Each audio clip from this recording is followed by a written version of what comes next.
Comme promis, aujourd'hui on va faire un tour complet d'AAV, je vais vous montrer quasiment tout ce qu'on peut faire sur ce protocole, parce que beaucoup de gens connaissent AAV, mais assez peu de monde maîtrise vraiment ce protocole. Donc si jamais cette vidéo vous est utile, n'hésitez pas à laisser un j'aime pour me le faire savoir, et on perd pas de temps, on commence tout de suite. La première étape, on va pas la voir dans cette vidéo parce que je pars du constat que vous êtes déjà au courant de comment on peut aller sur la DeFi.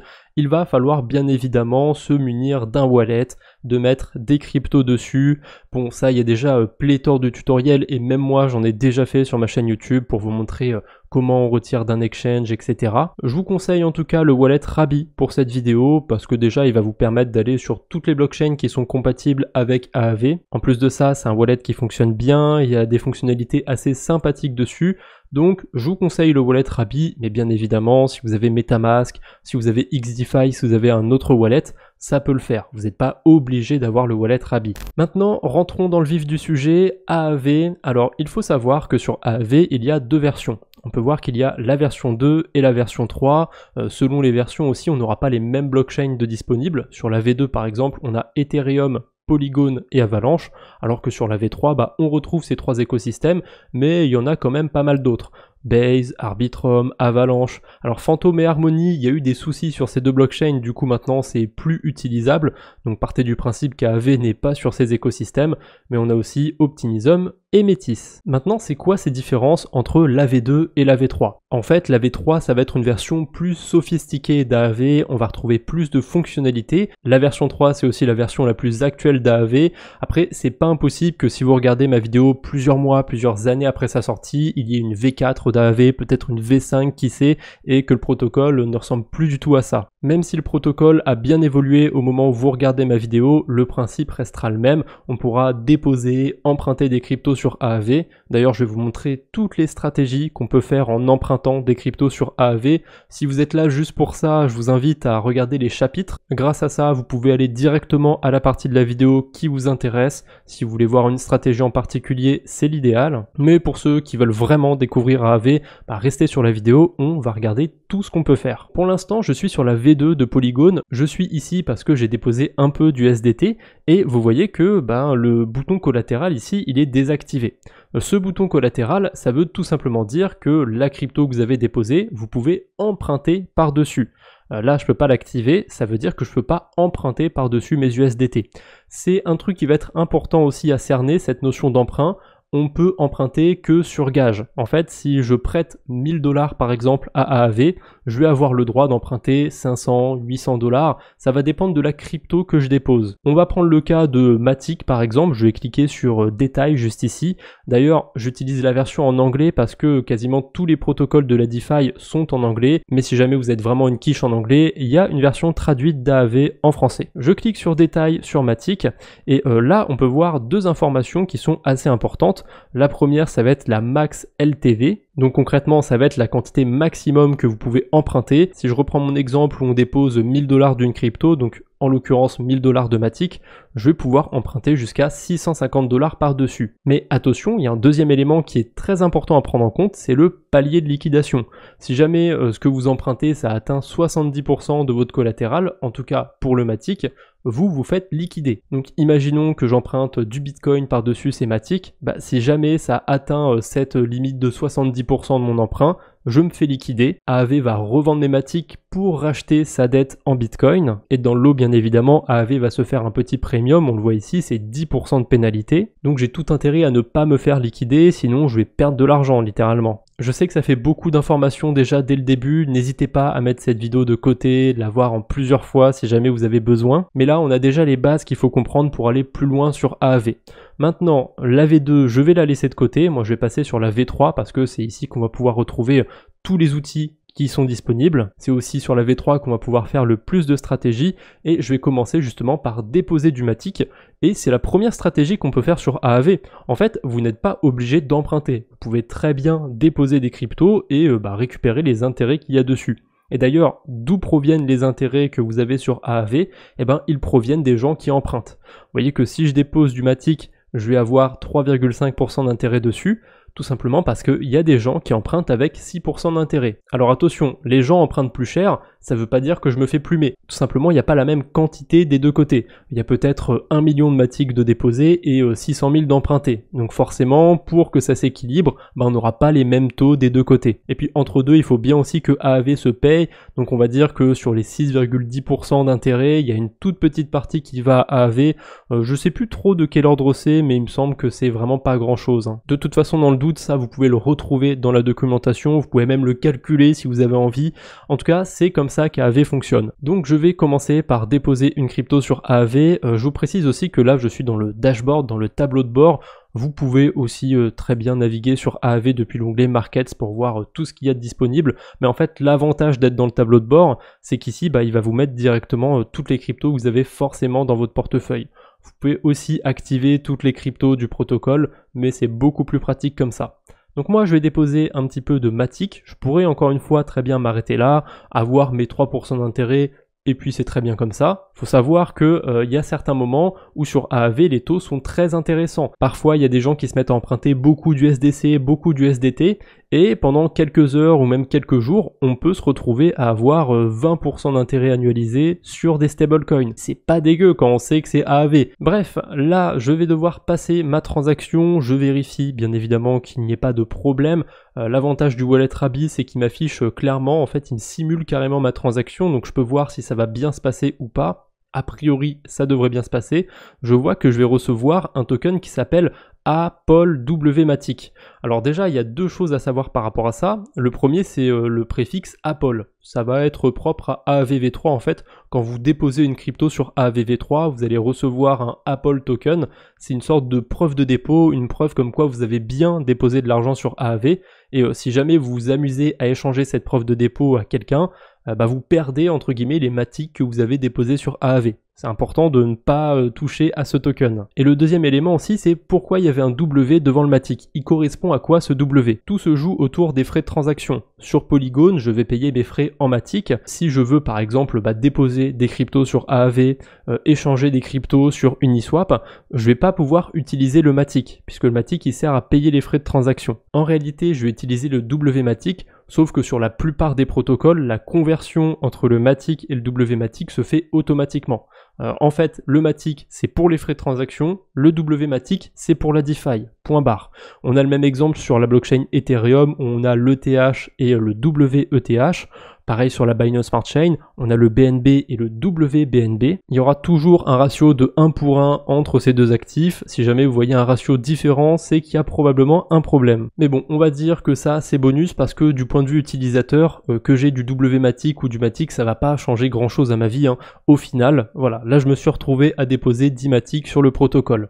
Et on va pouvoir commencer à faire pas mal de choses avec ça. Je peux bien sûr emprunter par-dessus, on va pas tarder à le faire, mais j'avais d'abord envie de m'attarder sur la fonction switch, parce que c'est une fonction qui est assez intéressante, il me semble pas que ce soit sur la V2 d'ailleurs. On peut échanger une crypto qu'on a mis en collatéral contre une autre. Alors je suis pas obligé de tout échanger, je peux échanger que 2 Matic par exemple, et j'ai envie de les échanger contre des USDT, parce que ça va nous permettre de voir pas mal de choses en fait d'un coup. Déjà, comment ça se passe.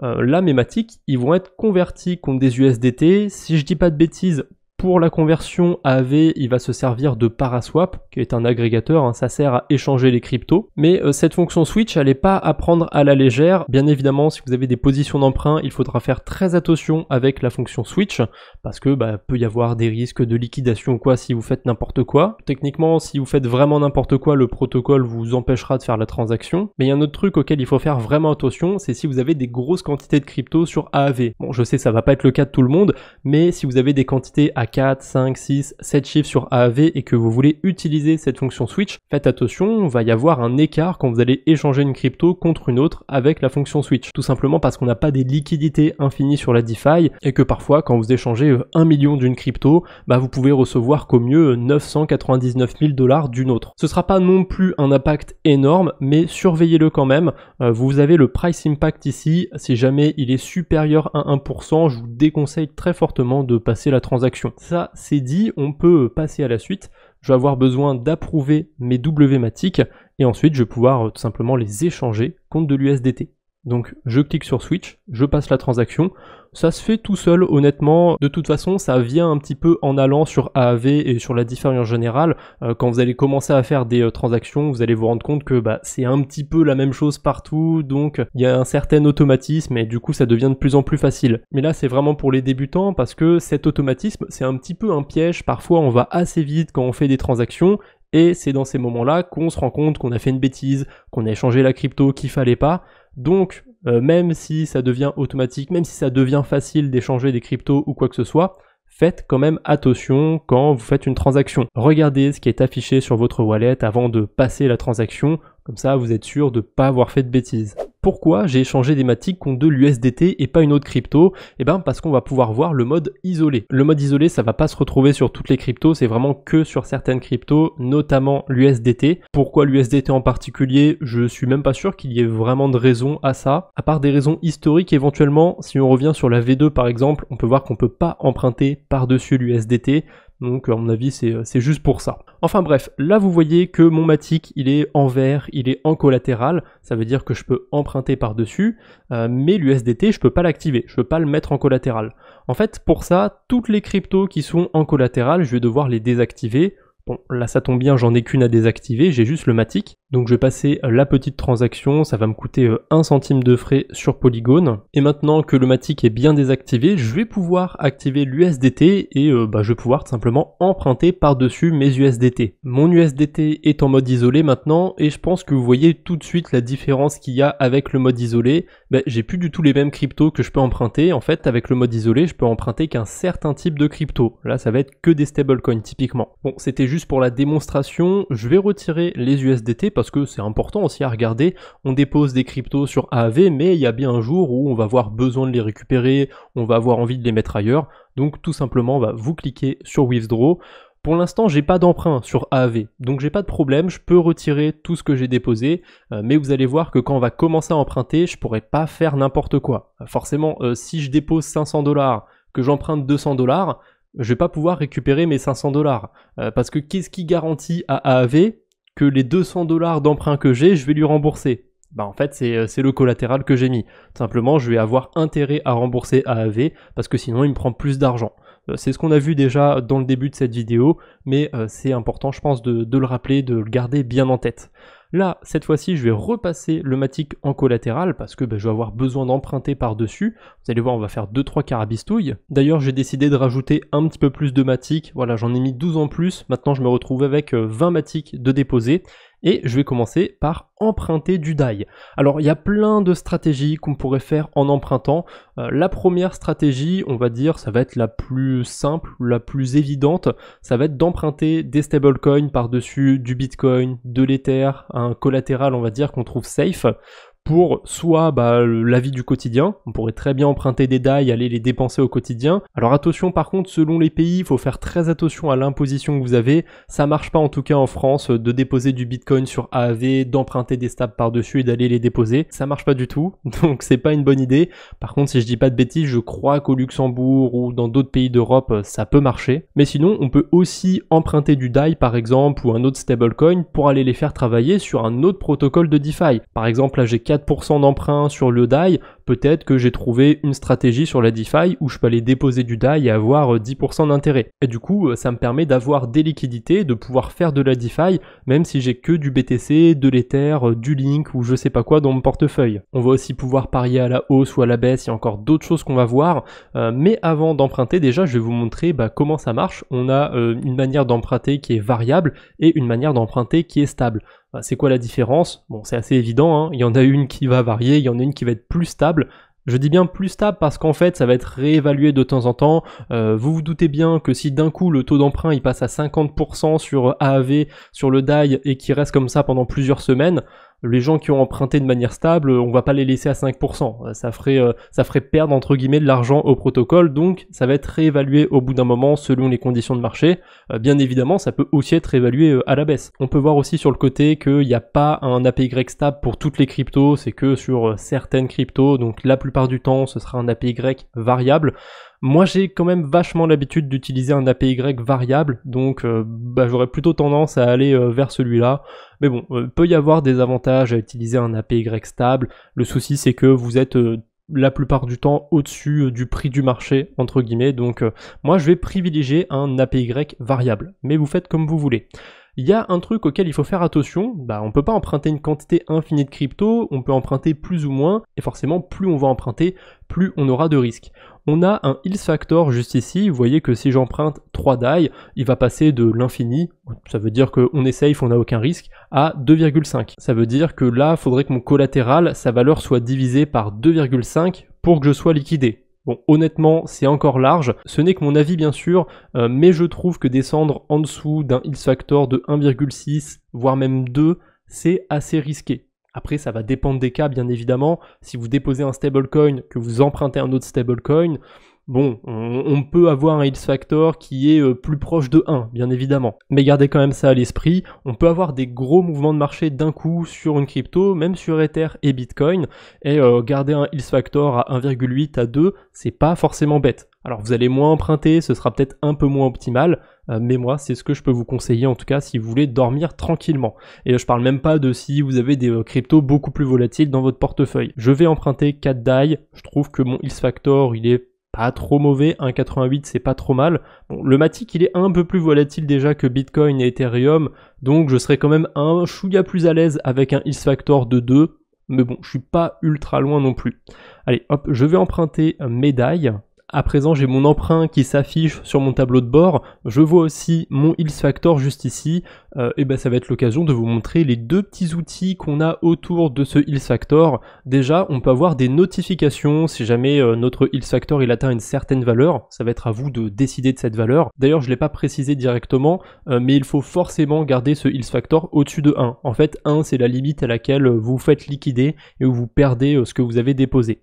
Donc, je vais cliquer sur le bouton Notify, ça va m'emmener sur un autre site. Vous choisissez la blockchain, vous mettez votre adresse. Attention, ça doit être sur AAV V3, a priori ça marche pas pour la V2. Et ensuite, vous n'avez plus qu'à régler le niveau de votre alerte. Moi, je dirais que déjà à partir de 1,3, ça peut être bien d'avoir une notification, mais on n'a pas tous la même gestion de risque. Pour certains, ça pourrait être 1,5, pour d'autres, ça pourrait être 1,2, pour d'autres, ça pourrait être 1,1. Là, c'est vous qui voyez. Je vais laisser 1,3 parce que je trouve que c'est pas trop mal. On peut cliquer ensuite sur Continue, on peut même tester la notification. Donc là, vous allez pouvoir recevoir une notification par mail, sur Discord, sur Twitter, sur Slack, sur Telegram. Vous avez le choix. Personnellement, j'utilise pas trop ce système de notification parce que je surveille assez régulièrement mon portefeuille. Mais c'est quand même un très bon outil si on peut pas avoir les yeux forcément tous les jours sur son portefeuille. Un autre outil qui va être excellent, ça va être DeFi Simulator. Dessus, je vais pouvoir simuler tout simplement AAV, je vais pouvoir changer le prix des cryptos et tout simplement voir dans quel scénario je me fais liquider, etc. Imaginons que le prix du Matic baisse, je peux tout simplement prendre ce curseur et faire baisser le prix du Matic et voir à partir de quel moment je commence à prendre beaucoup de risques. Là, s'il vient à 28 centimes par exemple, je serai très proche de me faire liquider et si jamais il descend à 27 centimes, voilà, c'est fini, je passe en dessous de 1, je me fais liquider. Vous avez bien évidemment tous les liens dans la description, n'hésitez pas à passer par là. En tout cas, je vous laisserai faire joujou avec cet outil, vous pouvez ajouter des cryptos pour voir ce que ça donnerait, c'est vraiment très intéressant et vous pouvez même voir des adresses aléatoires. Alors là, DeFi Simulator, il m'a tout simplement généré l'adresse d'une baleine, il s'est pas foutu de ma gueule, la personne elle a déposé 63 millions de dollars, elle emprunte 18 millions de dollars et je peux m'amuser aussi à simuler en fonction de l'évolution des prix, ce qui va se passer sur ce portefeuille. Voilà, si jamais l'Ether il s'écroule qui va à 500 dollars, la baleine elle est pas bien. Par contre il a quand même une grosse marge de manœuvre, hein. Même si l'Ether il descend à 700 dollars, il se fait pas encore liquider. Donc ça vous voyez c'est quelqu'un typiquement qui va pas trop prendre de risques, qui va essayer de faire attention à son Hills Factor. Et lui il est resté carrément à 2,80. Mais revenons sur AAV, j'ai emprunté du DAI, qu'est-ce que je vais pouvoir faire avec? Alors la première chose qu'on avait dit ce serait tout simplement de l'emprunter pour aller l'utiliser comme bon nous semble. Vous pouvez aussi emprunter pour aller trader éventuellement, mais ça je vous le déconseille quand même, parce que si vous perdez de l'argent, vous allez avoir une dette à rembourser et c'est pas terrible. Donc pourquoi ne pas emprunter pour aller faire d'autres stratégies sur le DeFi? Bien évidemment, on se voile pas la face, on va utiliser d'autres protocoles, donc on va ajouter un certain niveau de risque, et comment on peut trouver des rendements assez sympathiques sur des stablecoins. Je vous ai fait un petit tuto du côté de Twitter si ça vous intéresse. Enfin maintenant ça s'appelle X, mais j'arriverai pas à m'habituer. Je préfère dire Twitter, et dans ce thread je vous montre un petit peu comment utiliser DeFi Llama pour trouver des intérêts sur des stablecoins entre autres. Donc on a moyen de chercher le DAI directement, on peut mettre un filtre aussi où ça va nous montrer que des pools avec des stablecoins. On va pouvoir mettre le filtre qui nous permet de voir que des intérêts sur la blockchain Polygon, et là je peux trier par rendement. Je peux voir que le plus intéressant à faire par exemple ce serait de m'exposer à une pool DAI USDR. J'ai pas envie d'être exposé à un autre stablecoin, donc je vais mettre single exposure, et là je pourrais aller déposer du DAI par exemple sur d'autres protocoles, Stargate, D-Force, Hop Protocol, à crypto. Mais c'est pas ce que je vais faire pour aujourd'hui, je vous ai montré dans la théorie comment ça fonctionne. Ce que j'avais envie de faire, c'était de parier à la hausse sur une crypto. Donc le principe est simple, pour parier à la hausse sur une crypto avec AAV, vous déposez une crypto, vous empruntez un stablecoin, et vous allez tout simplement échanger ce stablecoin soit contre la crypto que vous avez déposée, soit contre une autre éventuellement. Je pourrais très bien avoir que du Matic dans mon portefeuille, mais emprunter du DAI pour parier à la hausse sur Ethereum, sur Bitcoin, sur ce que je veux en fait. Alors je vais rester simple, je vais parier à la hausse sur Matic, et pour échanger mes DAI en Matic, tant qu'à faire, je vais utiliser un très bon outil, ça s'appelle un méta-agrégateur. Ça veut dire qu'il va comparer plusieurs agrégateurs pour essayer de trouver la meilleure façon d'échanger des cryptos. Celui que j'utilise c'est OnDeFi, ça marche plutôt bien, mais il y en a d'autres. Il y a DeFi Llama, il y a MinFinance. D'ailleurs j'ai fait une vidéo complète sur le sujet pour vous montrer comment échanger ces cryptos de la meilleure façon. Si ça vous intéresse, vous avez le lien dans les fiches et dans la description. Enfin si j'oublie pas. Donc là je vais échanger mes DAI, comme d'habitude je vais avoir besoin de les approuver avant de les échanger. Et maintenant qu'ils sont approuvés, je peux passer ma transaction, je peux convertir mes DAI en Matic. Je vérifie toujours qu'il n'y ait pas de problème sur mon portefeuille et je signe. Maintenant que mes DAI ont été échangés contre des Matic, là il y a deux choses que je peux faire. Soit je redépose mes Matic sur AAV et je réemprunte des DAI par-dessus et du coup je reparie à la hausse. En fait on peut faire un effet de levier carrément grâce à ça. Alors l'effet de levier ça va dépendre de vous, ce sera en fonction du Hills Factor. Forcément plus vous allez avoir un Hills Factor qui va être faible, plus vous allez avoir un effet de levier qui va être élevé. Plus vous allez avoir un Hills Factor qui va être élevé, plus vous allez avoir un effet de levier qui va être faible. Assez logique. Après, le Matic que je viens de récupérer, je suis pas obligé d'aller le déposer sur AAV. Je pourrais très bien le garder dans mon portefeuille ou même éventuellement aller le faire travailler sur un autre protocole. Bon, dans ce cas-là, c'est un petit peu bête, hein. Autant aller faire travailler mes Matic ailleurs directement. Ce serait plutôt dans le cas où je dépose du Matic, j'emprunte du DAI pour parier à la hausse sur Ether par exemple, et là je vais faire travailler mes Ethereum ailleurs. Là ça a un petit peu plus de sens. Mais après je peux très bien aussi les garder dans mon portefeuille. Ce sera bien évidemment à vous de voir ce que vous faites. Vous êtes libre de vos actifs, de votre portefeuille, j'ai pas la main mise dessus. Donc faites comme bon vous semble. On peut voir aussi que quand on emprunte, on a aussi le bouton switch. Je peux changer ma dette de DAI vers une autre crypto, ça marche aussi. Par exemple, le taux d'intérêt il est un peu plus élevé sur le DAI que sur l'USDC, j'ai envie de changer ça, et ben je peux le faire tout simplement, hein. J'ai juste à approuver et à switcher tout ça sur mon portefeuille. Voilà, ça se fait encore une fois très facilement, j'ai l'habitude donc je passe les transactions assez rapidement, mais je vous conseille quand même de toujours faire attention à ce que vous signez. Maintenant, pour voir si vous avez bien compris, je vais pas vous montrer l'exemple où on va shorter une crypto sur la DeFi, je vais vous l'expliquer tout simplement, parce que ça va être l'inverse de ce qu'on vient de faire là. Vous voyez que j'ai déposé du Matic, que j'ai emprunté un stablecoin, et ben en fait si je dépose un stablecoin et que j'emprunte du Matic par exemple, j'ai plus qu'à aller vendre ce Matic contre du stablecoin, et je vais techniquement parier à la baisse sur le Matic. On peut aussi aller faire un effet de levier ensuite en redéposant les stablecoins, en réempruntant du Matic, etc., etc. Vous êtes libre de le faire, mais attention, c'est comme quand on va parier à la hausse. Si jamais le marché ne va pas dans le sens que vous avez prévu, eh ben vous risquez de vous faire liquider. Donc soyez très prudent à ce Hills Factor. Gardez à l'esprit aussi que quand on parie à la hausse ou à la baisse sur une crypto, on peut avoir des pertes. C'est pas assuré que le marché fasse ce que vous avez envie qu'il fasse. Donc comme d'habitude, soyez prudent. Là, on va commencer à voir comment on rembourse un emprunt. Soit j'ai fini d'aller faire travailler mes stablecoins ailleurs, j'ai fait pas mal d'intérêts, j'ai envie de couper mon emprunt. très bien, soit j'ai envie d'arrêter de parier à la hausse sur Matic, donc j'ai envie de couper mon emprunt. Il n'y a pas de raison universelle, il n'y a pas de temps, vous pouvez couper un emprunt quand vous voulez sur AAV. Et pour ce faire, il y a deux manières de le faire. Soit vous avez déjà la crypto que vous avez empruntée dans votre portefeuille, et dans ce cas-là, vous pouvez cliquer sur Repay et rembourser directement avec cette crypto. D'ailleurs, je vais le faire, je vais rembourser la moitié directement en USDC. Je pourrais tout rembourser en USDC, mais si je rembourse tout en USDC, je pourrais pas vous montrer la deuxième façon de rembourser. Je fais attention, j'approuve que 2 USDC parce que j'ai besoin que de 2 USDC. C'est un petit détail, mais ça on peut pas le faire sur tous les portefeuilles, donc c'est pour ça que j'aime bien le wallet Rabby. Et maintenant que mes USDC sont approuvés, je vais pouvoir rembourser. Vous voyez que bien évidemment, je vais avoir une dette plus faible, donc mon Hills Factor va remonter, il va passer à 3,76. Ça me fait penser que du coup, il y a un autre cas de figure où on peut avoir besoin de rembourser, c'est quand on commence à avoir un Hills Factor qui descend vers 1. Quand on commence à avoir une position un petit peu risquée, c'est pas bête de soit rajouter du collatéral pour avoir une plus grande marge de manœuvre, soit commencer à rembourser son emprunt. Encore une fois, il n'y a pas de réponse universelle, ça va dépendre de vous, de ce que vous préférez faire, etc. Là, j'ai remboursé une partie de mes USDC, je vais vous montrer la deuxième manière de rembourser, c'est tout simplement avec votre collatéral, avec ce que vous avez déposé de l'autre côté du mur. Donc j'ai déposé des Matic, moi de l'autre côté, donc je vais pouvoir rembourser tout simplement ma dette, enfin le restant de ma dette, avec les Matic. Aussi simple que ça. Ça, je dirais que ce scénario-là, où on rembourse avec le collatéral, l'idéal c'est quand on va parier à la hausse ou parier à la baisse sur une crypto, et que si possible, on va y arriver, bien évidemment, je vous le souhaite, de réussir vos paris, de vous faire des intérêts, etc. Tant que vous gardez à l'esprit qu'il y a des risques et qu'il faut pas mettre de l'argent que vous pouvez vous permettre de perdre, moi, c'est tout ce que je veux. Donc là, je viens de passer ma transaction, j'ai une partie de mes Matic qui va rembourser ma dette. Bon, maintenant que j'ai terminé un petit peu toutes mes carabistouilles, je vais retirer les Matic que j'ai déposés sur AAV. J'ai oublié de vous montrer quand j'avais mon emprunt en cours que je pouvais pas retirer tous les Matic que j'avais déposés. Mais bon, ça c'est logique, je pense que vous avez compris jusqu'ici.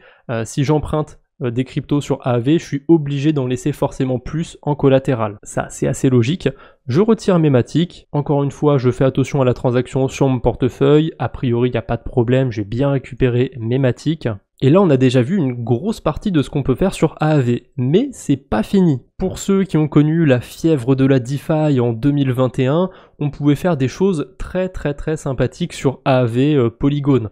Bon, malheureusement, cette époque est révolue, mais c'est plus ou moins réapparu du côté de Métis. Parce que vous voyez que quand je dépose ou quand j'emprunte des cryptos sur Métis, il y a des intérêts qui sont différents, on va dire. Vous voyez que là, si je dépose du Métis, j'ai 0,01% d'intérêt, mais en dessous, j'ai 3,75%. En fait, sur la blockchain Métis, pour l'instant, au moment où je fais ma vidéo, il y a des incentives, il y a des intérêts bonus quand on va déposer du Métis, quand on va déposer de l'Ethereum, mais aussi quand on va emprunter des cryptos. Et en fait, ces intérêts bonus, ça peut nous mettre dans des conditions où on est carrément payé à emprunter. Vous voyez que sur l'USDC, j'ai 3% à rembourser, mais par-dessus, j'ai quasiment 10% d'intérêt. Je suis payé à emprunter de l'USDC. Et du coup, on pourrait même imaginer une boucle par rapport à ça. Je dépose de l'USDC, j'emprunte de l'USDC, je redépose, je réemprunte, etc. Et on peut faire un effet de levier en fait grâce à ça. Alors il y a des protocoles similaires à AAV qui marchent un petit peu sur ce modèle. Ça va être le cas de Radiant par exemple, même si c'est un petit peu plus complexe que ça, parce que les intérêts bonus, il y en a une partie qui va être bloquée. On va pas rentrer dans les détails de Radiant, etc. Mais je pense que vous avez compris l'idée. L'idée, ça va être tout simplement de faire une boucle, déposer, emprunter, pour farmer ses intérêts bonus. Il va falloir faire attention quand même à deux choses par rapport à ça. La première chose, ça va être tout simplement que les intérêts bonus ne disparaissent pas. C'est pas éternel, vous voyez que sur Polygon, il n'y avait plus d'intérêts bonus, alors qu'en 2021, il y en avait. Et aussi, on est payé en Métis. Là, si j'emprunte de l'USDC, c'est très bien, mais si le Métis d'un coup, sa valeur s'écroule, mes intérêts, ils vaudront moins aussi. Donc, je pourrais me retrouver dans un scénario, en fait, où ma stratégie n'est plus rentable. Et il faut quand même faire attention à ça. Alors, c'est bien beau cette stratégie, sur le papier ça marche bien, et d'ailleurs il y a des gens qui font cette boucle sur Métis. Le souci c'est que on peut plus le faire. Pour l'instant les pools sont pleines, le maximum a été déposé sur AAV, on peut plus déposer de nouveaux USDC, de nouveaux Ethereum, donc on peut plus profiter de cette boucle. Alors c'est possible qu'il y ait un vote sur la gouvernance et qu'ils augmentent la taille de la pool de liquidité. Mais pour l'instant, c'est pas le cas, je peux pas déposer du SDC. Je vais devoir attendre en fait qu'il y ait quelqu'un qui sorte des liquidités de la pool. C'est un aspect qu'on n'avait pas été voir sur la version Polygon d'AAV, mais c'est le cas sur toutes les pools. Il y a des maximums et on peut parfois atteindre ces maximums. Par exemple, sur la version Polygon, le WSTETH a atteint son maximum, on peut pas venir en déposer plus. Et justement, le WSTETH, je l'ai pas pris comme exemple pour rien, c'est une version stakée de l'Ethereum, c'est une version qui va vous rapporter des intérêts. Et ben, il y a un autre type de boucle qu'on peut imaginer grâce à ça, ça va être une boucle de staking d'Ethereum. Sur la blockchain Base, ça marche très bien pour l'instant parce que y a de la place, on peut déposer des CB Ethereum, donc des Ethereum stakés par Coinbase, et par-dessus ça, je peux venir emprunter de l'Ether, convertir ces Ethers en CB Ether, donc en Ether qui me rapporte des intérêts, les redéposer, réemprunter de l'Ether, etc.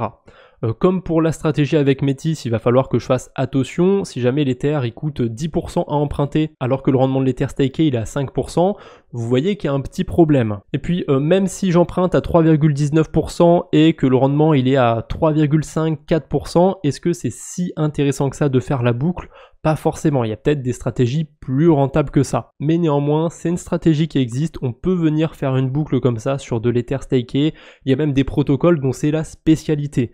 Ça va être le cas d'Instadapp par exemple, mais je sais qu'il y en a d'autres encore. Une autre stratégie qu'on peut imaginer sur Base et techniquement sur tous les autres protocoles de prêt et d'emprunt, ça va être de déposer des stablecoins par exemple pour aller ensuite s'exposer à une pool de liquidité. Alors, ça fait déjà beaucoup de termes d'un coup, ne vous en faites pas, on va y venir. Imaginons qu'on ait 1000 USDC par exemple sur Base, on va venir tout simplement en déposer une partie sur AAV, disons 800 USDC. Il va nous rester du coup 200 USDC dans notre portefeuille. Et ben ces 200 USDC, on va pouvoir aller les déposer dans une pool de liquidité avec une autre crypto, et cette autre crypto, on va pouvoir l'emprunter sur AAV.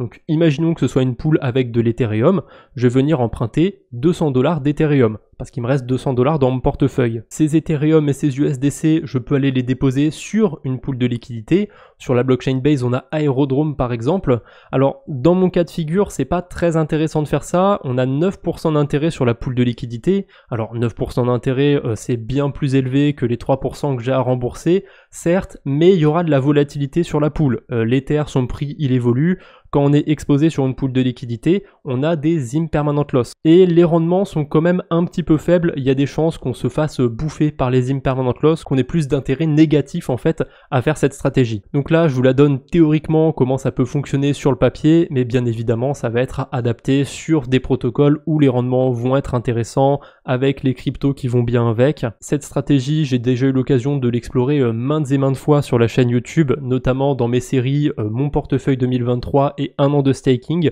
où je vous montre en fait comment je fais évoluer mon portefeuille sur la DeFi. Mais concrètement, pour cette vidéo, j'ai pas trouvé de bon exemple, donc je reste dans la théorie sur comment ça devrait marcher. On n'a toujours pas fini le tour des fonctionnalités sur AAV. Pour les plus dégènes d'entre vous, vous avez un mode qui s'appelle le e-mode. Ça va vous permettre tout simplement d'emprunter encore plus, d'avoir une position encore plus risquée potentiellement. Donc c'est pour ça que je le mets à la fin, comme ça va être l'outil le plus dégène entre guillemets. Ce e-mode, il s'active très facilement. Vous avez juste besoin de cliquer dessus et de passer une transaction. Donc on va pouvoir emprunter jusqu'à 97% sur certaines cryptos. Et en fait, il va y avoir deux catégories sur ce e-mode. On va avoir une catégorie spéciale sur les stablecoins. Vous voyez que là, j'ai de l'USDT de déposer. Et ben, si jamais je veux mettre le e-mode sur l'USDT, je vais pouvoir passer de 75% de capacité d'emprunt à 93% de capacité d'emprunt. Je vais pouvoir potentiellement faire des stratégies plus intéressantes, mais je m'expose quand même à un petit peu plus de risques. Parce que forcément, si j'emprunte plus, je serai encore plus exposé à la volatilité. Après, le e-mode, justement, il est fait pour être dans des scénarios où on n'est que entre actifs qui sont corrélés entre eux. Vous voyez que je dépose de l'USDT, le e-mode, il va être que pour les stablecoins. Donc techniquement, c'est des actifs qui ont à peu près la même volatilité. C'est pour ça que le e-mode existe. Et on a aussi le e-mode pour l'Ethereum et l'Ether staké comme on a vu sur Base. Là, ça va nous permettre aussi d'augmenter cette LTV, d'augmenter cette capacité d'emprunt. Magie du montage d'ailleurs, on peut voir de combien de pourcents à combien on passe.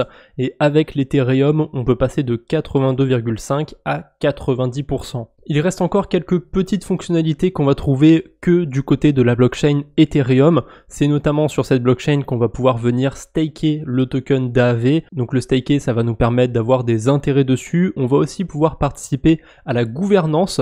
Alors on n'est pas obligé de staker les AAV pour la gouvernance, hein. Les staker, c'est vraiment juste pour venir récupérer les intérêts qu'il y a dessus. Actuellement, on a quasiment 7% d'intérêt annualisé sur le AAV. J'ai pas plus d'expérience que ça avec le staking d'AAV, donc je survole vraiment cette fonctionnalité pour la vidéo. Et pour ce qui est de la gouvernance, c'est très classique, hein, on le retrouve sur plein d'autres protocoles. Si vous avez du AAV ou du staked AAV dans votre portefeuille, vous pouvez aller voter sur les différentes propositions qu'il y a sur la gouvernance. D'ailleurs, il y en a une en ce moment, elle termine dans 18 heures, et a priori, je pense que ça semble décidé d'avance, hein, puisqu'elle a été validée à quasiment 100%. Bon, après, il reste encore 18 heures, peut-être que ça va s'inverser d'ici là, on verra bien. Et forcément, comment ne pas l'aborder aussi dans cette vidéo, le stablecoin d'AAV, pour l'instant il est que du côté d'Ethereum. Et comment marche le stablecoin? Tout simplement, on va pouvoir le minter avec du collatéral sur AAV. C'est exactement comme ce qu'on a vu plus tôt dans la vidéo. Si je viens déposer de l'Ether, de l'USDC, du Bitcoin sur le protocole, je vais pouvoir emprunter telle quantité de GHO. Il y a un petit bonus aussi pour ceux qui vont staker du AAV. Vous voyez que si vous avez des AAV de staker, vous pouvez avoir une réduction sur le taux d'emprunt. En gros, vous empruntez moins cher le GHO. Pour l'instant, ça va, le GHO, il n'a pas un taux d'emprunt très élevé, vous voyez que c'est autour de 2,5%, c'est aussi volatile. Mais le seul problème du GHO, c'est qu'il est encore assez naissant comme stablecoin, donc il n'y a pas forcément 15 000 choses qu'on peut aller faire avec. On le retrouve pour l'instant que sur le mainnet, que sur Ethereum, mais à terme, je suis à peu près sûr qu'on va le voir sur d'autres écosystèmes. D'ailleurs, on a vu les versions d'AAV sur Arbitrum, sur Base, sur Ethereum. Il faut savoir un truc, c'est que si je dépose des cryptos sur la version Base, je peux pas aller emprunter sur la version Arbitrum. On est vraiment cantonné sur une version par blockchain. C'est pas impossible qu'à l'avenir, on ait une fonctionnalité sur AAV qui nous permette de déposer sur une blockchain A et d'emprunter sur une blockchain B. Si jamais ça arrive, en tout cas, j'en ferai une vidéo. Mais pour l'instant, c'est pas le cas, c'est que du rêve encore. On a une dernière fonctionnalité qui va concerner les développeurs et les utilisateurs très aguerris, ça va être les flash loans. Alors très rapidement, c'est quoi un flash loan? C'est un emprunt très éphémère. Ça veut dire que dans la même transaction, vous allez emprunter et rembourser ce que vous avez emprunté. Entre deux, vous pouvez faire ce que vous voulez, bien évidemment. Il y a des gens qui s'en servent pour faire de l'arbitrage. Il y a moyen aussi de faire des attaques grâce à ça. Après, quand je dis qu'on peut faire des attaques avec ça, faut-il encore trouver les attaques et savoir se servir de ces outils. Bien évidemment, je suis totalement contre un usage négatif de cet outil. N'allez pas l'utiliser pour voler de l'argent, pour faire s'écrouler des cryptos. Voilà, je peux enfin aller me reposer. Cette vidéo sur AAV touche à sa fin. Si jamais j'ai raté une fonctionnalité ou il y a quelque chose que vous n'avez pas compris, n'hésitez pas à me le dire en commentaire, je réponds à tous les commentaires. Et si vous avez besoin, vous pouvez aussi rejoindre le groupe Discord. Je précise que le lien est temporaire, au bout d'une semaine il sera périmé, donc n'hésitez pas à le redemander si vous avez besoin. Allez, je vous embête pas plus, merci d'avoir suivi cette vidéo, on se retrouve bientôt j'espère, d'ici là portez-vous bien, salut tout le monde.